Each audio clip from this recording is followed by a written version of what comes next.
Hay un lado B del emprendimiento que la verdad no suele aparecer en las fotos de Instagram. No es el de las laptops en la playa, ni el de las rondas de inversión millonarias. Es más bien ese que aparece a las 3 de la mañana, cuando la mente no para y el peso de todo se siente en el pecho. Y es una imagen que choca de frente con toda esta narrativa que se nos vende constantemente. La del emprendedor como un superhéroe que sacrifica el sueño, que vive del café y la pasión. Y que nunca flaquea. Se glorifica mucho eso de quemarse las pestañas, pero se esconde lo que pasa cuando uno realmente se quema por dentro. Justo para hablar de eso, estamos aquí hoy. Tenemos en nuestras manos unos extractos de un material que se llama La carga invisible, el estrés de emprender sin quemarse. Un título muy sugerente. Y lo que me llamó la atención desde el principio es la promesa que hace. Dice, no se vende humo, se busca dar claridad mental, que ya es mucho decir. La idea que nos proponen es que emprender no tiene por qué ser sinónimo de vivir con una ansiedad perpetua. Y esa es una premisa casi revolucionaria en este ecosistema. Así que nuestro objetivo hoy es usar estos textos para desmitificar un poco ese estrés. Separar la realidad de la imagen idealizada. Se trata de entender esa carga invisible para, quizá, empezar a encontrar formas de aligerarla un poco. Pues entremos en materia. El material arranca con una frase que llama la verdad incómoda. Y es muy directa. Si una persona emprende y no siente estrés, o acaba de empezar o hay algo que no está viendo. Es una afirmación bastante tajante. Lo es, pero su función es clarísima, ¿no? Es una especie de absolución. De entrada te quita la culpa. Te dice que si sientes estrés, no es que estés haciendo algo mal o que no sirvas para esto. Al contrario, es una señal de que estás completamente inmersa en la realidad de lo que significa emprender. O sea que más que verlo como un error en el sistema, Es una característica del sistema. es inherente al sistema mismo de emprender. La fuente lo describe como cargar con el peso de las decisiones, el miedo a equivocarse, las expectativas de todo el mundo, Clientes, equipo, familia. todo al mismo tiempo. Lo que es fascinante aquí es cómo redefine la raíz del problema. La fuente argumenta que el estrés del emprendedor no es, en su origen, un signo de debilidad emocional, sino una consecuencia directa de la sobrecarga mental. Sobrecarga mental. Es un problema de ancho de banda, por así decirlo. Es la acumulación de pestañas abiertas en el navegador de nuestro cerebro. Me encanta esa analogía. Y siguiendo con ella, supongo que cada pestaña no solo consume memoria RAM, sino que reproduce un sonido diferente. Una es la factura que hay que pagar, otra el correo que no se ha respondido, otra la duda sobre una estrategia. Y al final, tienes un ruido de fondo tan abrumador que es imposible concentrarse en una sola cosa. Esa es la descripción perfecta de la sobrecarga. Y por eso, el material insiste mucho en esto. El problema no es sentir el estrés, que eso es casi inevitable. Es la respuesta natural a esa cacofonía. El problema es no tener un sistema para gestionarlo. El primer paso que se propone es reconocerlo sin juzgarlo. Ahí está la clave. Dejar de verlo como un fracaso personal y empezar a verlo la luz en el tablero del coche que te dice, atención, el motor se está sobrecalentando. Ok, si aceptamos que el estrés es esa luz en el tablero, una señal inevitable, eso me genera una duda. ¿Toda señal de estrés es igual de alarmante o hay matices? Porque a veces un poco de presión ayuda a ponerse las pilas. ¿El material hace alguna distinción? Esa es la pregunta clave para no caer en la simplificación de el estrés es malo y punto.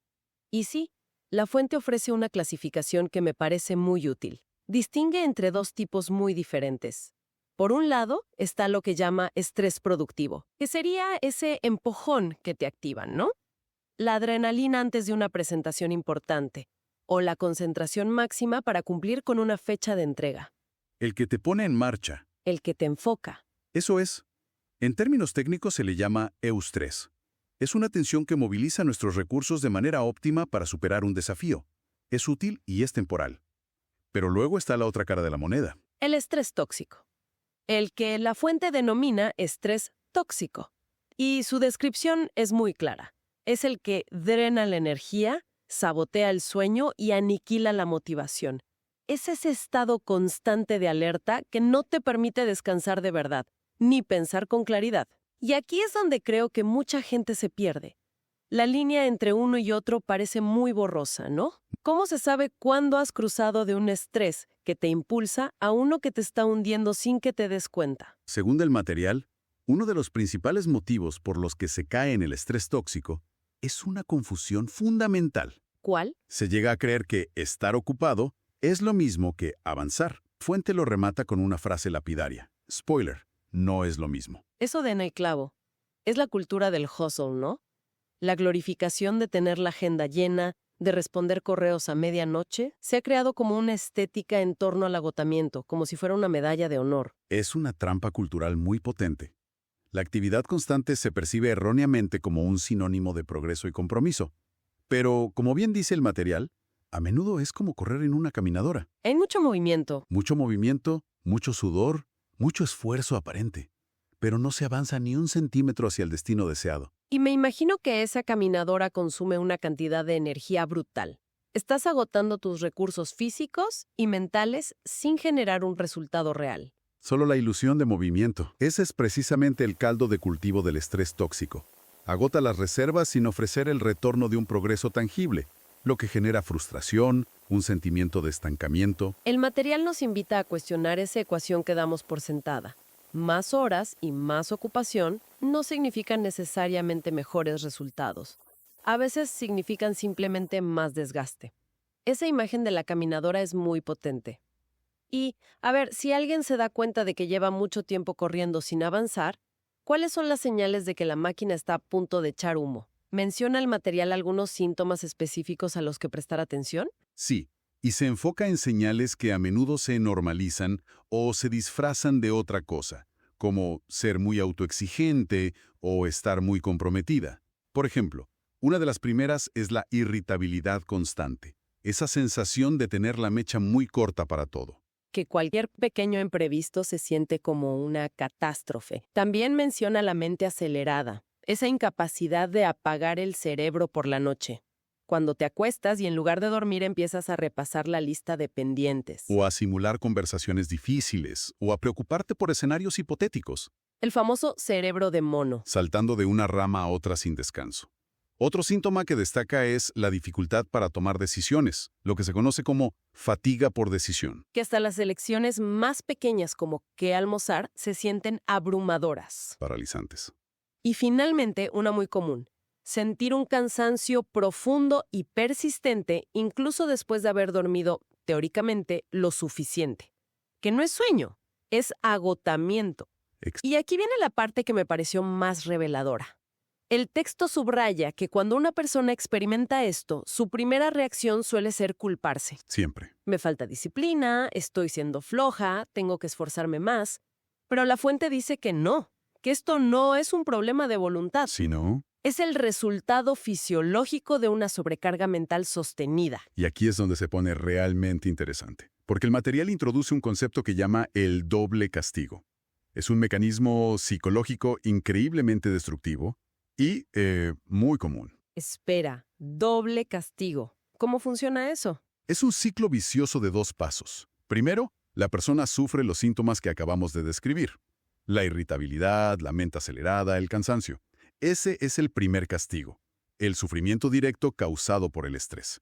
Pero inmediatamente después se activa el segundo castigo, que es quizás peor.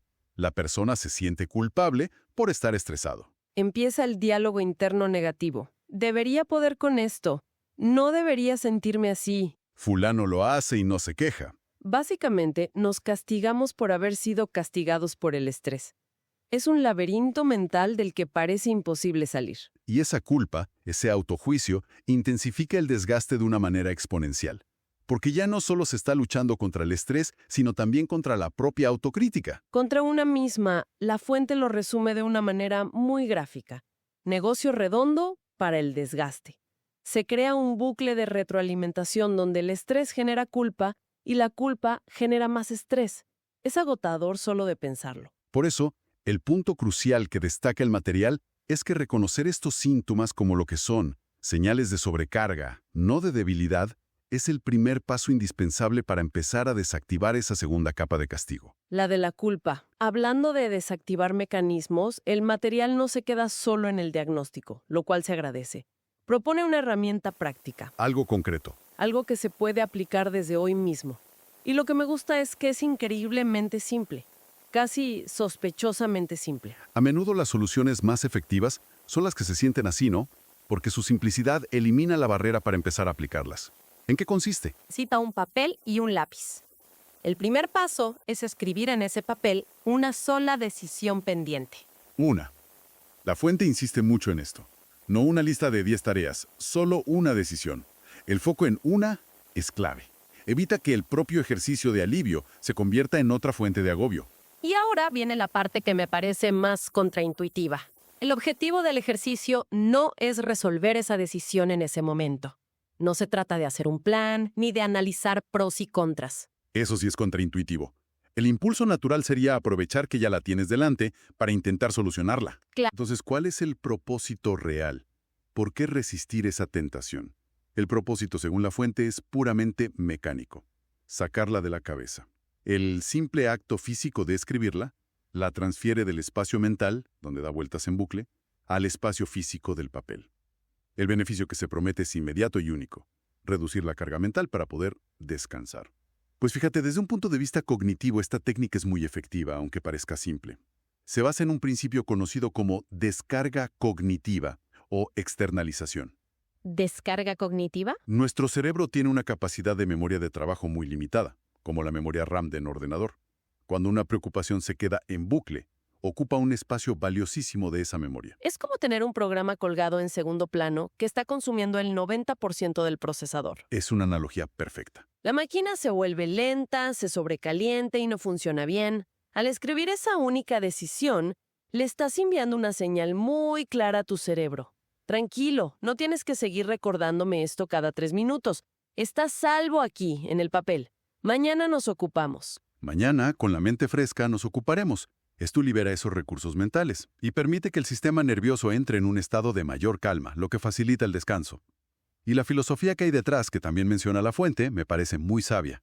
Dice algo como: no todo se puede resolver hoy, pero tampoco es necesario que tu cuerpo cargue con todo el peso de lo pendiente durante la noche. Es un acto de establecer límites, de trazar una línea clara entre el día de trabajo que termina y el periodo de descanso que debe comenzar. Es un pequeño ritual que refuerza la idea de que el descanso no es un lujo. Ni un signo de pereza. Es una parte estratégica y esencial del proceso para poder tomar buenas decisiones al día siguiente. Externalizar esa única decisión es en el fondo proteger el descanso. Llegando ya al final del análisis de estos extractos, hay una idea de cierre que me parece la más potente de todas. ¿Cuál es? Propone un cambio de perspectiva radical. Nos invita a dejar de ver el estrés como un enemigo a vencer, ¿Y cómo propone que lo veamos entonces? como un mensaje, como un mensajero, no como la amenaza en sí misma. Entiendo. La conclusión a la que llega la fuente es muy práctica. Si se escucha el mensaje que trae el estrés, este ayuda a ordenar. Te señala qué área necesita atención, qué sistema está fallando o qué límite has cruzado. Pero si se ignora, Si se ignora ese mensaje, si se intenta acallar con más trabajo o distracciones, el mensajero no desaparece. Empieza a gritar más fuerte hasta que finalmente termina por quemar a la persona para hacerse oír. es un cambio de paradigma total. Implica pasar de luchar contra el estrés a dialogar con él. ¿Qué información valiosa me está trayendo este agobio?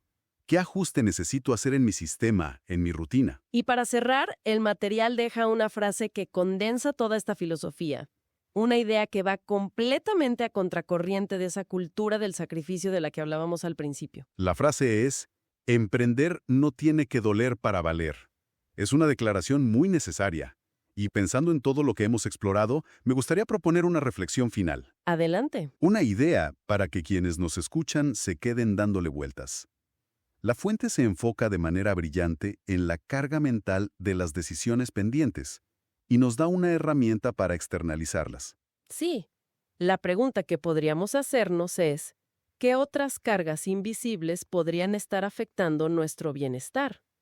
Quizás no es una decisión, sino una conversación difícil que se está posponiendo, o una expectativa no cumplida de un cliente, O el peso de tener que mantener una imagen de éxito infalible. y a partir de ahí, la segunda pregunta sería, ¿qué pequeño acto de externalización, similar al de escribir en un papel, podría ayudar a aligerar esa carga específica? No para resolverlo todo de golpe. No, simplemente para sacarlo de la cabeza y darle, esta noche, un respiro a la mente.